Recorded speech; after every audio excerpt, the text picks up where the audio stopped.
Hi, this is Mike at MSL Computer Service with another video.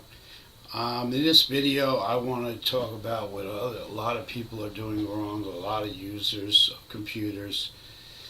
It's not that they're doing things wrong, but you can be doing things better, and it's better for your computer if you do, treat it a certain way, like shutting it off properly, like having your power settings on properly. That makes a big difference. And if you have Windows 7, using programs like Ccleaner, it's a free utility you can download. And at Ccleaner, just do a search for Ccleaner. And once you get this utility, if you're on Windows 7, I don't think it works good on Windows 10, but if you're on Windows 7, which I love Windows 7, I'm a big advocate of Windows 7. I have Windows 10 computer, but I prefer to use Windows 7. It's a lot easier and more stable, I think. Windows 10 is very good also for other reasons. But you get a program called Ccleaner, and that will clean a lot of your stuff out that you get from the internet, cache stuff and everything like that. Cache is like an area in your computer where you generate a lot of things that you don't need that get on your computer every time you're on like a website or something.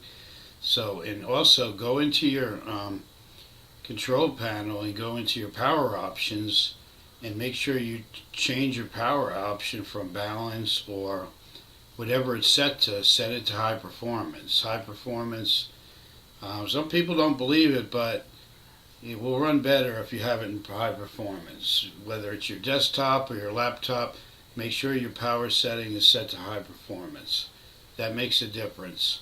Also, when you're shutting your computer off, simple things like this, make sure you shut it off by going to your start button, clicking, the start button, and then clicking shut off, and then have it shut off like that. Some people will actually hold down the power button, which is not very good for the software. You can actually crash your computer doing that by shutting it down that way.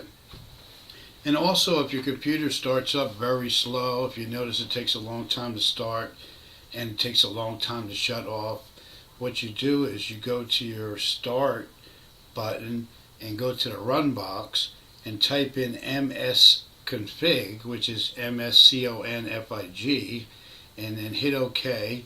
And then when the next screen that comes up, go to your startup tab and uncheck all the boxes there except for your antivirus, and then hit apply and OK. It'll ask you to restart the computer after that, but once you restart it, the computer will shut down faster and it will start up faster. What happens is there's a lot of programs that are running in the background of your computer and they're using up your memory. And these are programs that you probably used like last week or something or the other day, but they're actually on your startup menu. So you need to go in there like once a week to type in msconfig in your run box, and you got to take these things off the start, click on the startup tab, and remove these things from the startup tab. You can leave your antivirus on if you want, that's fine. And then restart the computer. Do that like once a week. Another thing is if you use a program called Malwarebytes free version. This works on Windows 7 and Windows 10. Download Malwarebytes free version and run that like every 2 weeks. I do that for all of my customers. When I go to a service call or if they have problems with their computer that is freezing up, I run a computer called Malwarebytes free version. And all you do is download it and install it. You could even put it on a drive and carry it with you. There's usually no, it updates by itself, so once you install it, it's going to do the update process first and let it run through the whole thing. Just click on run, and after it finishes checking your computer, there'll be a number and it'll show you like all the infections and bad things that it finds. And once it does that, you have an option on the bottom, click remove, and then give it some time because it's going to take a few seconds to refresh, and then it will remove all these infections from your computer. So if you found this video valuable to you, please subscribe to my channel and also like the video.